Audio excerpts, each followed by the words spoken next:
नाजरीन, आप देख रहे हैं रियासत का मशहूर व मकबूल यूट्यूब चैनल बज़्म आईना वकील साहब पोस्ट। सैयद कुदरतुल्लाह कादरी वकील साहब एक बार फिर करनूल की इंतहाई ज़रूरी अहम ख़बर के साथ आपके रूबरू हाजिर हूँ। ख़बर ये है कि आज मिनिस्टर टीजी भरत ने करनूल में वाक़े आउटडोर स्टेडियम में पिकल बॉल कोर्ट का इफ्तिताह अमल में लाया। इस मौके पर उन्होंने मीडिया से बातचीत करते हुए कहा कि करनूल में स्पोर्ट्स को डेवलप करने के लिए बड़े पैमाने पर काम किया जा रहा है। उन्होंने बताया कि सिंथेटिक वॉकिंग ट्रैक और वॉलीबॉल कोर्ट भी ज़ेर तामीर है, जिसकी लागत 2.5 करोड़ बताई जा रही है। उन्होंने कहा कि सिंथेटिक वॉकिंग ट्रैक जो है वर्ल्ड क्लास स्टैंडर्ड्स पर जो है बनाया जा रहा है। मज़ीद उन्होंने कहा कि आउटडोर स्टेडियम में इंफ्रास्ट्रक्चर बेहतरीन करने के लिए काम जारी है। उन्होंने कहा कि स्टेडियम स्पेशल फ़ंड्स के तहत जो है स्टेडियम में बहुत सारी चीज़ें जो है सहूलत की बनाई जा रही हैं। टीजी भरत ने बताया कि सीएम नारा चंद्रबाबू नायडू और नारा लोकेश के जो है ख़ुसूसी इक़दामात की वजह से स्पोर्ट्स में जो है रियासत काफ़ी तरक्की कर रहा है। उन्होंने बताया कि इंक्रोचमेंट एसटीबीसी कॉलेज ग्राउंड का भी जो है वो भी दुरुस्त किया जाएगा।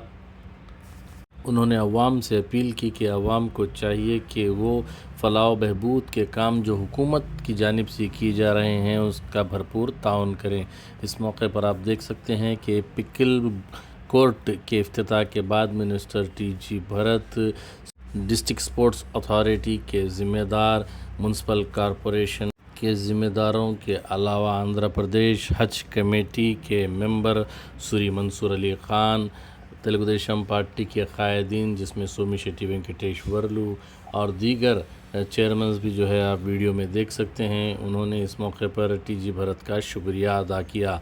आप देखिए ये ख़ुसूसी रिपोर्ट। सैयद कुदरतुल्लाह कादरी वकील साहब को दीजिए इजाज़त।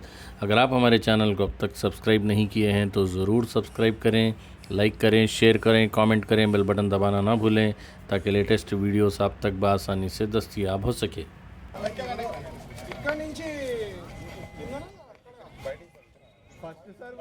కోర్టును స్పోర్ట్స్ అథారిటీ ఏర్పాటు చేస్తున్నారు. ఇది కూడా రాష్ట్రంలో ఎక్కడ కూడా స్పోర్ట్స్ అథారిటీ లేదు.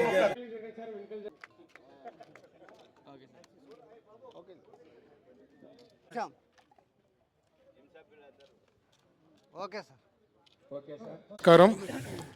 ముందుగా పెద్దలు సోమిశెట్టి వెంకటేశ్వర గారు కూడా చైర్మన్ గారు, అలాగే కమిషనర్ గారు, డిఎస్డిఓ గారు, ఇక్కడ విచ్చేసిన మా తెలుగుదేశం కార్యకర్తలు, లీడర్సు, వార్డ్ ఇన్ఛార్జ్లు, చైర్మన్ గారు, అందరికీ నమస్కారాలండి. ఐఎమ్ సో హ్యాపీ అండి, ఎందుకంటే మా స్మార్ట్ సిటీ దిశలో పనిచేస్తున్నాం మేము. అండ్ సూపర్ సిక్స్లో కూడా నేను చెప్పడం జరిగింది, కర్నూలు సూపర్ సిక్స్లో కూడా కర్నూలుని స్మార్ట్ సిటీగా రూపురేఖలు మారుస్తాము, స్పోర్ట్స్కి సంబంధించిన ఇన్ఫ్రాస్ట్రక్చర్ డెవలప్ చేస్తామని చెప్పడంతో we have been able to do lot of things అండి. దీని భాగంగా నేను లాస్ట్ టైం ఫౌండేషన్ స్టోన్ వేసినప్పుడు volleyball, pickleball, walking track కలిపి దాదాపు 2.5 కోట్లది వర్క్స్ అది. ఇప్పుడు పికల్ బాల్ కంప్లీట్ కావడం జరిగింది. త్వరలో వాలీబాల్, తర్వాత ఫైనలీ వాకింగ్ ట్రాక్. ఇదే కాకుండా అప్పుడు మన స్పోర్ట్స్ లవర్స్ అందరు కూడా రిక్వెస్ట్ చేయడం జరిగింది, సార్ మధ్యలో టర్ఫ్ అది చేస్తే చాలా బాగుంటుందని చెప్పాము. ఆ రోజు ఎంపీ గారు ముందుకు వచ్చి 10 lakhs అన్నారు, తర్వాత 25 lakhs అన్నారు. అది యాక్చువల్గా ఇప్పుడు 85 lakhs బడ్జెట్ అయింది. సో ఆ 85 lakhs బడ్జెట్ వర్కౌట్ చేసి అది ప్లాన్ చేసి అది కూడా కంప్లీట్ చేస్తాం. ఎంపీ గారు ఇచ్చే 25 lakhs వచ్చి వేరే ఇంకా చాలా ఉన్నాయి డెవలప్మెంట్ చేసేది. ఇన్ఫ్రాస్ట్రక్చరు, కోచెస్, నేను ఎప్పుడు చెప్తుంటా ఇన్ఫ్రాస్ట్రక్చరు, కోచెస్ ఇవన్నీ డెవలప్ అయితే స్పోర్ట్స్ అనేది గ్రో అయ్యేదానికి పెద్ద ఎత్తున అవకాశం ఉంటుంది. ఈరోజు పికల్ బాల్ కూడా మీరు చూస్తే trending all over India. Pickle బాల్కి మంచి ఫేమస్ అయింది గేము, అందుకని ఇమీడియట్గా తేవడం జరిగింది. ఇక్కడ కూడా కర్నూలులో ప్రైవేట్గా ఒక 2-3 చోట్ల చేయడం జరిగింది. And it's a good sport. So అందుకనే ఇమీడియట్గా ఇక్కడ కూడా చేస్తామని చెప్పి ఉద్దేశంతో ప్లాన్ చేయడం జరిగింది. సో ఇన్ఫ్రాస్ట్రక్చర్ పరంగా కర్నూలు అవుట్డోర్ స్టేడియం మనకి సెంటర్ ఆఫ్ సిటీలో ఉండడము, సో దీనికి ఎంతో హిస్టరీ ఉంది. సో అన్నీ ప్లాన్ చేస్తాము, ఏమేమి అవుతాయో దీనిలో డెవలప్మెంట్స్ ఎన్ని అవుతాయో అవన్నీ కూడా కంప్లీట్ చేసే దాంట్లోనే మా తరఫున మేము will full support from the government, Chandrababu గారు బ్లెస్సింగ్స్ అండ్ లోకేష్ గారు కూడా ఎప్పుడు ఇన్ఫ్రాస్ట్రక్చర్ కానీ కోచెస్ కానీ డెవలప్ చేయాలని మంగళగిరిలో కూడా మీరు ఆ స్టేడియంని పక్కన పెట్టింటే ఆ స్టేడియంని కూడా డెవలప్ చేసి ఇక్కడ కూడా విజయవాడలో కూడా 2020 మ్యాచెస్ కానీ ఇట్లాంటివన్నీ చేయాలని చెప్పి బిగ్ ప్లాన్ ఉంది స్పోర్ట్స్కి.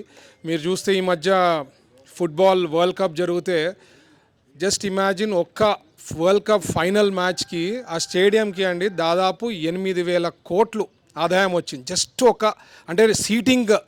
So infrastructure places an important key role స్పోర్ట్స్కి సంబంధించింది. వాట్ ఎవర్ ఈజ్ పాసిబుల్ ఉండే బడ్జెట్లతో మాకు ఉండే రిలేషన్షిప్తో మాట్లాడి ఏమి వీలైతే అంత కర్నూలుకి స్పోర్ట్స్ ఫెసిలిటీస్ ఇంప్రూవ్ చేసే దాంట్లో will put all our efforts. మాకు కావాల్సింది ఏమంటే ప్రజలు కూడా అర్థం చేసుకొని ఏ ప్రభుత్వం అయితే బాగా చేస్తుందో వాళ్ళకి ఎప్పుడు సపోర్ట్ చేస్తే కొన్ని లాంగ్ టర్మ్ గోల్స్ ఉంటాయి, కొన్ని షార్ట్ టర్మ్ గోల్స్ ఉంటాయి. అవన్నీ కంప్లీట్ చేయాలంటే మీ బ్లెస్సింగ్స్ అనేది ఎప్పుడు ఉండాలా, మీ పాజిటివ్ థింగ్స్ మీరు ఎప్పుడు ఏవి చెప్పినా we are ready to do.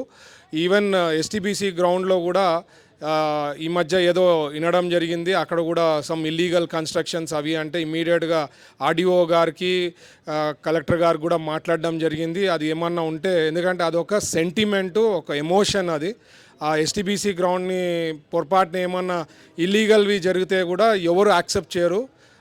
So A party accept చేయదు, ప్రజలు కూడా యాక్సెప్ట్ చేయరు. కాబట్టి వాళ్ళకు కూడా ఆదేశాలు ఇవ్వడం జరిగింది, ఏమన్నా ఉంటే చర్యలు తీసుకోవాలి. ఎందుకంటే ఉండేవి 2 గ్రౌండ్స్, ఈ గ్రౌండ్స్కి సో మచ్ అటాచ్మెంట్ స్పోర్ట్స్ లవర్స్కి అందరికీ. సో ఎంత వీలైతే అంత డెవలప్ చేస్తాం and all the support from Kurnool citizens is required అండి. Thank you. జై హింద్.